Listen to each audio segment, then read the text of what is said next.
Contoh kamus kompetensi teknis. Kompetensi teknis urusan ketenaga kerjaan. Yang pertama, yang bersifat generik atau umum. Contohnya manajemen ketenagakerjaan, di situ harus memiliki kompetensi kebijakan ketenagakerjaan dan sistem informasi ketenagakerjaan. Yang kedua, kompetensi yang bersifat teknis atau khusus, spesifik atau khusus. Yang pertama, penempatan tenaga kerja, yaitu di situ harus mempunyai kompetensi yang spesifik terkait perencanaan tenaga kerja, bimbingan penyuluhan jabatan, antar kerja antar negara, informasi pasar kerja, tenaga kerja asing, usaha mandiri, dan bursa kerja. Yang kedua, peningkatan kompetensi dan produktivitas tenaga kerja. Di situ harus mempunyai kompetensi yang spesifik terkait pemagangan, pengukuran produktivitas, manajemen pelatihan, dan bimbingan produktivitas.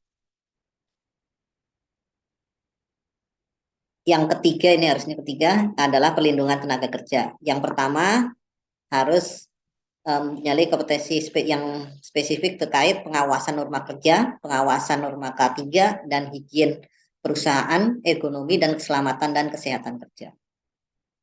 Yang ketiga, pembinaan hubungan industrial dan penyelesaian perselisihan. Yang pertama, terkait pembinaan lembaga kerjasama tripartit, pembinaan lembaga kerjasama tripartit pengupahan, yaitu di situ terkait dengan perusahaan, pemerintah, dan tenaga kerja itu sendiri. Yang ketiga, perjanjian kerjanya. Yang keempat, harus peraturan perusahaan. Yang kelima, kesepakatan kerja bersama. Dan yang keenam, mediator penyelesaian ketika ada perselisihan. Selanjutnya, contoh penyusunan kamus kompetensi teknis. Yang pertama. Yang satu adalah contohnya analisis pajabatan. Definisinya, kemampuan untuk mengumpulkan, mengolah, mengkategorikan, menganalisis, dan merumuskan, serta menyajikan informasi jabatan untuk berbagai kepentingan kepegawaian, kelembagaan, ketatalaksanaan, serta pengawasan. Cakupannya adalah yang A, penyusunan instrumen pengumpulan, pengolahan, dan penyajian informasi jabatan. Yang kedua, pengumpulan dan pengolahan informasi jabatan dengan berbagai metode. Yang C, penyajian informasi jabatan dalam bentuk uraian jabatan, kamus jabatan, standar kompetensi, dan nilai jabatan atau VES. Yang D, pemanfaatan hasil analisis jabatan untuk kepegawaian, ketatalaksanaan, kelembagaan, dan pengawasan. Yang E, pengembangan teori dan praktek analisis. Yang ini skala atau level. Level 1, indikator perilaku pemegang jabatannya adalah memahami konsep dasar analisis jabatan. Yang A, memahami konsep analisis jabatan secara umum, memahami beberapa metode untuk mengumpulkan informasi dalam proses analisis jabatan. C, memahami konsep dari sebuah jabatan. Yang D, memahami manfaat dan tugas dari analisis jabatan. Yang E, memahami tahapan dalam analisis jabatan. Yang F, memahami manfaat dan fungsi dari analisis jabatan. Yang G, memahami tahapan dalam analisis jabatan. Yang H, memahami uraian jabatan, kamus jabatan sebagai keluaran dari proses analisis jabatan. Yang I, melakukan pengumpulan data jabatan. Yang J, melakukan pengolahan data jabatan. Yang kedua, kemampuan melakukan analisis jabatan sesuai dengan prosedur dan petunjuk teknis dengan pengawasan atau bimbingan. Level 2 agak mempunyai kompetensi yang agak meningkat sedikit, yaitu A, melakukan tahapan proses sesuai dalam analisis jabatan, menyusun tim analisis jabatan, menyusun perangkat analisis jabatan atau form kuesioner, panduan interview, dan logbook. Hal ini sangat diperlukan dalam penyusunan kamus kompetensi jabatan. Yang D, harus mampu menggali berbagai informasi yang dibutuhkan untuk menyusun uraian jabatan atau job description dengan tools tertentu. Yang E, mampu memahami format yang tepat dalam membuat uraian jabatan atau job description. Yang F, di level 2 ini harus mampu memiliki keterampilan dalam menulis uraian jabatan atau job description dan persyaratan jabatan. Untuk level 3, Di sini harus mampu melakukan analisis jabatan kerja sesuai dengan prosedur dan petunjuk teknis tanpa pengawasan atau bimbingan. Jadi sudah bisa bekerja untuk level 3 ini harus sudah bisa bekerja mandiri. Untuk level 2 masih bisa dengan bimbingan, tapi untuk level 3 ini sudah harus bisa bekerja mandiri. Yaitu untuk yang pertama adalah mampu melakukan tahapan proses sesuai dengan analisis jabatan, menyusun tim analisis jabatan. Yang B, mampu menyusun perangkat analisis jabatan seperti form kuesioner, panduan interview, dan logbook. Yang C, mampu menggali berbagai informasi yang dibutuhkan untuk menyusun uraian jabatan dengan tools tertentu. Yang D, mampu memahami format yang tepat dalam membuat uraian jabatan. Yang E, memiliki keterampilan dalam menulis uraian jabatan. Yang F, mampu memanfaatkan analisis jabatan untuk kriteria rekrutmen dan seleksi, pelatihan dan pengembangan, manajemen karir, dan job evaluation dan perform review tanpa pengawasan. Yang G, mampu membuat prosedur dan petunjuk teknis analisis jabatan. Yang H, mampu melakukan analisis terhadap keluaran dari proses analisis jabatan, yaitu uraian jabatan. Yang I, mampu memanfaatkan analisis jabatan untuk kriteria rekrutmen dan seleksi, pelatihan dan pengembangan, manajemen karir, dan perform review dengan pengawasan.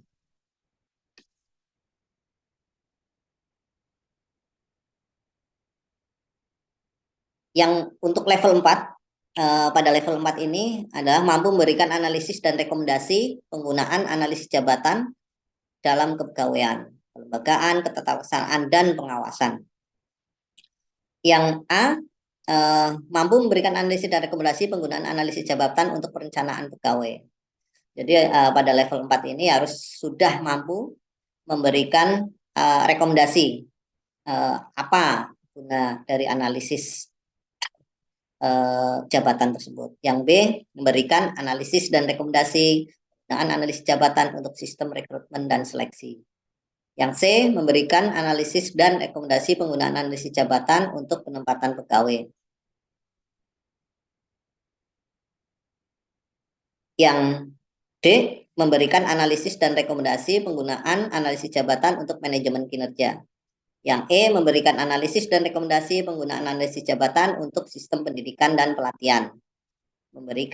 Yang F, memberikan analisis dan rekomendasi penggunaan analisis jabatan untuk sistem remunerasi atau pembayaran kinerja, tunjangan kinerja. Yang G, memberikan analisis dan rekomendasi penggunaan analisis jabatan untuk standarisasi kompetensi. Yang H, memberikan analisis dan rekomendasi penggunaan analisis jabatan untuk keselamatan dan kesehatan kerja. Yang I, memberikan analisis dan rekomendasi penggunaan analisis jabatan untuk menyempurnakan sistem manajemen SDM. Yang J, memberikan analisis dan rekomendasi penggunaan analisis jabatan untuk pembentukan, pengembangan penjutan, dan penggabungan organisasi. Yang K, memberikan analisis dan rekomendasi penggunaan analisis jabatan untuk penyusunan bisnis proses dan penyusunan SOP. Yang I, memberikan analisis dan rekomendasi penggunaan analisis jabatan untuk sistem pengawasan. Dan yang M, memberikan analisis dan rekomendasi penggunaan analisis jabatan untuk keselamatan dan kesehatan kerja. Jadi pada level 4 ini diharapkan sudah mempunyai kompetensi teknis terkait, bahkan sudah sampai pada tahap rekomendasi apa guna dari analisa jabatan tersebut, bagaimana memanfaatkan dalam perencanaan pegawai, rekrutmen, penempatan, pengembangan kompetensi atau pendidikan dan pelatihan, bahkan sampai ke pembayaran remunerasi atau tunjangan kinerja. Dan di bawah juga analisis harus bisa merekomendasikan analisis jabatan ini dalam bisnis proses selanjutnya, atau bahkan ketika ada penggabungan atau penjutan organisasi pada level 4 ini harus sudah bisa merekomendasikan hal-hal apa saja yang perlu dilakukan. Yang kelima adalah level 5 ini, pada level 5, mampu mengembangkan teori, konsep, teknik, metode, dan pemanfaatan analisis jabatan. Yang pertama, yang A adalah mampu mengembangkan teori, konsepsi, teknik, dan metode analisis jabatan. Yang B, mampu merumuskan kebijakan analisis jabatan. Yang C, mampu melakukan evaluasi terhadap proses analisis jabatan secara menyeluruh. untuk penyempurnaan sistem manajemen SDM yang terintegrasi dan desain organisasi agar selaras dengan visi, misi, dan sasaran organisasi. Yang D, mampu menjadi mentor dan rujukan nasional terkait dengan analisis jabatan. Yang E, mampu mengembangkan konsep jabatan yang fleksibel mengikuti perkembangan organisasi. Mampu mengembangkan manfaat analisis jabatan di bidang kepegawaian, kepenguasaan, pengelembagaan, dan ketatalaksanaan. Yang G, mampu membuat pedoman dan petunjuk teknis analisis jabatan. Pada level ini, level 5 ini sudah cenderung ke pengembangan teori, konsep, dan teknik metode. Bagaimana bahkan di situ sudah bisa pada ketika sudah level 5 ini sudah bisa menjadi mentor atau bahkan rujukan nasional terkait analisis jabatan. Nah, di sini juga pada level ini harus mampu mengembangkan konsep jabatan yang fleksibel ketika ada perubahan organisasi, baik dalam pengerucutan atau menciutkan atau pelebaran organisasi. Apa dari manfaat analisis jabatan tersebut harus mampu pada level 5 ini harus bisa mengembangkan teori-teorinya. Nah, yang ini adalah level kompetensi. Level kompetensi ini atau RCL, require competency level, atau RCL, tingkat kompetensi apa yang dibutuhkan pada level-level tersebut. Level ini terdiri dari seperti tadi di atas bahwa ini ada 5 level. Level pertama itu di situ baru awareness atau being development. Ini merupakan level di mana pekerjaan masih bersifat teknis, namun sederhana, memerlukan pengawasan atau bantuan dari orang lain. Pada level ini masih level yang pertama atau yang sangat rendah, jadi ini masih bersifat sangat teknis atau sangat sederhana. Dan ketika masuk ke level 2, basic atau level dasar, di sini tingkat kompetensi yang dibutuhkan masih pengetahuan, keterampilan tingkat dasar. Meskipun sudah menggunakan alat, prosedur, dan metode kerja yang sudah baku, tapi di sini masih alat-alat yang digunakan adalah alat-alat sederhana atau yang tingkat dasar. Untuk level 3 atau intermediate, pada level ini pegawai diharapkan sudah mampu melakukan tugas teknis yang lebih spesifik.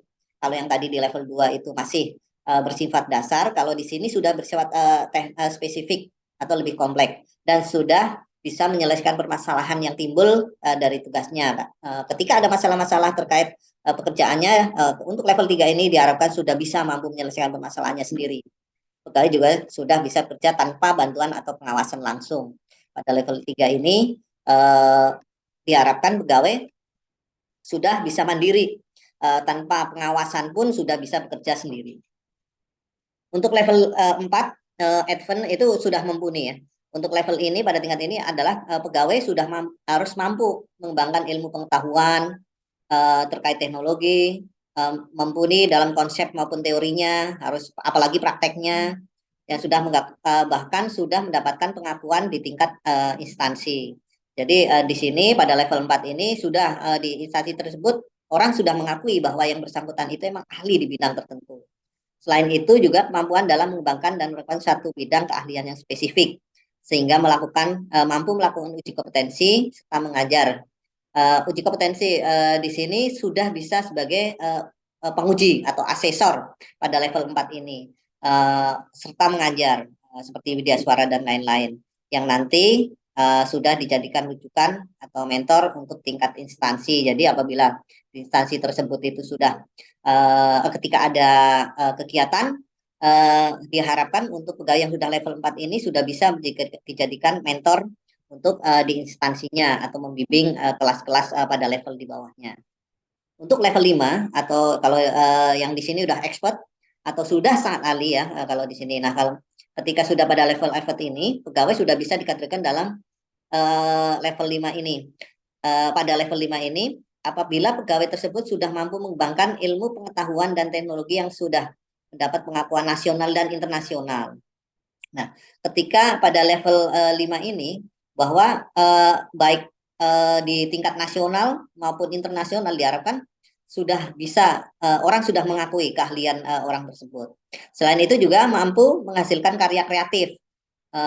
Ada hal-hal baru yang bisa dikembangkan atau diciptakan oleh orang-orang yang sudah pada level 5 ini. Serta mampu menghasilkan karya yang original, bukan plagiat. Dia benar-benar suatu ada ide baru, kreatif, inovatif itu. Ketika udah level 5 ini diharapkan mampu membuat suatu yang kreatif, inovatif, original, dan bukan plagiat. Level ahli ini juga sudah dapat memimpin orang lain dalam melakukan kegiatan teknis, sudah barang tentu ya. Wajib bahwa di sini sudah bisa menjadi koordinator atau pimpinan dari suatu kegiatan. Mampu mengembangkan dan menerapkan multifungsi, multi bidang keahlian, kemampuan atau membimbing hampir sama dengan level 4, tapi tingkatannya sudah lebih tinggi, bahwa di sini sudah bisa membimbing sangat sudah ahli lah diharapkan, dan meningkatkan penguasaan pengetahuan dan keterampilannya menjadi rujukan atau mentor tingkat nasional dan internasional. Jadi pada level ini intinya sudah mempunyai keahlian yang spesifik dan menghasilkan suatu yang kreatif, inovatif, yang original dan teruji, bukan plagiat, dan diakui baik di tingkat nasional maupun tingkat internasional.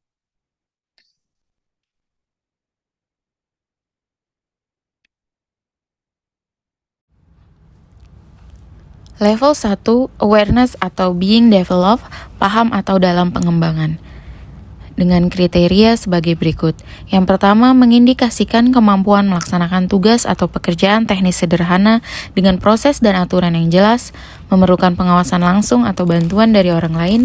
Kedua, mengindikasikan penguasaan pengetahuan dan keterampilan yang tidak memerlukan pelatihan khusus. Ketiga, mengindikasikan memiliki pemahaman dasar tentang prinsip-prinsip teori dan praktek, namun masih memerlukan pengawasan langsung dan atau bantuan pihak lain.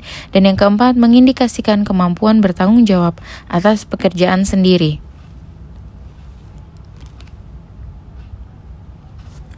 Level 2, basic atau dasar. Dengan kriteria yang pertama, mengindikasikan kemampuan melakukan kegiatan atau tugas teknis dengan alat, prosedur, dan metode kerja yang sudah baku. Kedua, mengindikasikan pemahaman tentang prinsip-prinsip teori dan praktek dalam pelaksanaan tugas tanpa bantuan dan atau pengawasan langsung. Ketiga, mengindikasikan penguasaan pengetahuan dan keterampilan yang memerlukan pelatihan tingkat dasar.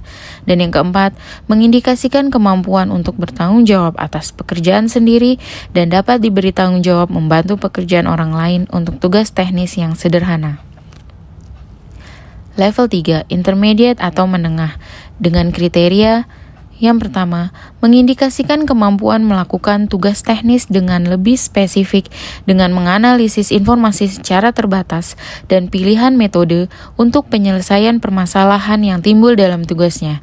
Kedua, mengindikasikan pemahaman tentang prinsip-prinsip teori dan praktek tanpa bantuan dan atau pengawasan langsung dengan kecepatan yang tepat, penyelesaian pekerjaan yang lebih cepat.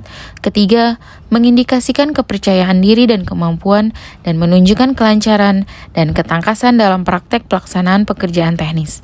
Keempat, mengindikasikan penguasaan pengetahuan dan keterampilan yang memerlukan pelatihan tingkat menengah.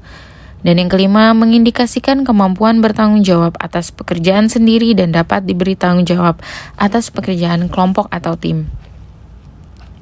Level 4, advance atau mumpuni. Dengan kriteria yang pertama, mengindikasikan kemampuan mengembangkan ilmu pengetahuan atau iptek, konsep atau teori, dan praktek mampu mendapat pengakuan di tingkat instansi. Kedua, mengindikasikan kemampuan menghasilkan perbaikan dan pembaharuan teknis metode kerja. Ketiga, mengindikasikan kemampuan beradaptasi dengan berbagai situasi, peningkatan kompleksitas dan risiko, serta kemampuan memecahkan permasalahan teknis yang timbul dalam pekerjaan. Keempat, mengindikasikan kemampuan mengembangkan dan menerapkan pendekatan monodisipliner atau satu bidang keilmuan dan kemampuan melakukan uji kompetensi serta memiliki kemampuan pengajaran serta menjadi rujukan atau mentor tingkat instansi. Dan yang kelima, mengindikasikan penguasaan pengetahuan dan keterampilan yang memerlukan pelatihan lanjutan. Level 5, expert atau ahli. Dengan kriteria Yang pertama, mengindikasikan kemampuan mengembangkan ilmu pengetahuan atau iptek, konsep atau teori, mampu mendapat pengakuan nasional atau internasional. Kedua, mengindikasikan kemampuan menghasilkan karya kreatif, original, dan teruji. Ketiga, menunjukkan inisiatif dan kemampuan beradaptasi dengan situasi masalah khusus dan dapat memimpin orang lain dalam melakukan kegiatan teknis. Keempat, mengindikasikan kemampuan mampu mengkoordinasikan, memimpin, dan menilai orang lain, kemampuan melakukan uji kompetensi, dan kemampuan menjadi pembimbing atau mentor. Dan yang kelima, mengindikasikan kemampuan mengembangkan dan menerapkan pendekatan multidisipliner. Dan keenam, mengindikasikan penguasaan pengetahuan dan keterampilan yang menjadi rujukan atau mentor tingkat nasional atau internasional. Berikut adalah taksonomi Bloom yang sesuai dengan RCL Permenpan RB dan Anjap Fungsi Pekerja. Chart atau data dapat dilihat pada layar berikut ini.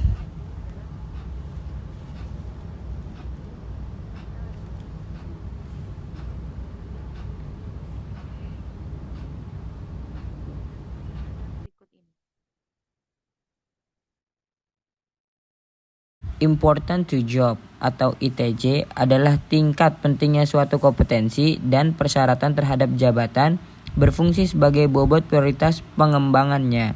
Yang pertama ada mutlak atau essential to develop, yang kedua penting, very important to develop, dan yang ketiga perlu, important to develop. Kemudian di sini ada contoh standar kompetensi jabatan dari pimpinan tinggi media. Di form ini ada kolom nama jabatan, kelompok jabatan, urusan pemerintah, dan kode jabatan. Yang pertama ada ikhtisar jabatan. Yang kedua ada standar kompetensi. Dalam standar kompetensi ada kompetensi, indikator pelaku, level, kategori kompetensi yaitu mutlak, penting, ataupun perlu.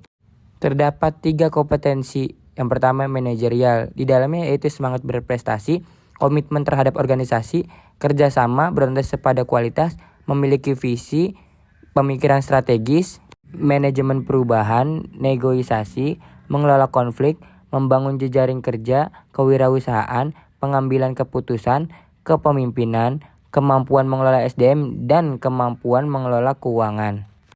Kemudian kompetensi sosial kultural, terdapat tanggap atau kepekaan budaya, hubungan sosial, tanggap terhadap konflik, pengendalian diri, dan empati.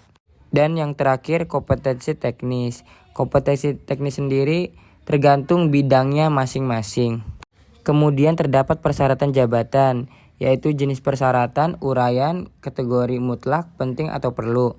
Yang pertama di jenis persyaratan ada pendidikan, yaitu jenjang dan bidang ilmu. Yang kedua pelatihan, ada manajerial teknis fungsional. Yang ketiga ada pengalaman kerja. Yang keempat ada pangkat. Dan di sini ada tabel proporsi kompetensi teknis, manajerial, sosial, kultural. Dari tabel tersebut kita bisa lihat untuk proporsi kompetensi sosial kultural terbagi semua sama 20%. Kita bisa lihat semakin tinggi jabatan seseorang, maka kompetensi manajerialnya semakin besar dibanding kompetensi teknisnya. Dan yang terakhir ada pola distribusi requisite kompetensi level atau RCL, kompetensi teknis, manajerial, dan sosial kultural. Untuk JPT sendiri terdapat 3 jenjang jabatan yaitu utama, madya, pratama. Untuk utama 5-4 tapi lebih dominan ke 5. Untuk madya 5-4 50-50. Untuk pratama 5-4-3 tapi dominan ke 4. Nah itu dia teman-teman, dari tabel pola distribusi RCL ini kita bisa melihat semakin tinggi jabatan semakin tinggi juga pola RCL-nya. Mungkin hanya itu yang bisa kami presentasikan, kurang lebihnya mohon maaf, dan mohon maaf juga jika ada salah kata-kata ataupun pengucapan ataupun penyampaiannya. Kami ucapkan terima kasih.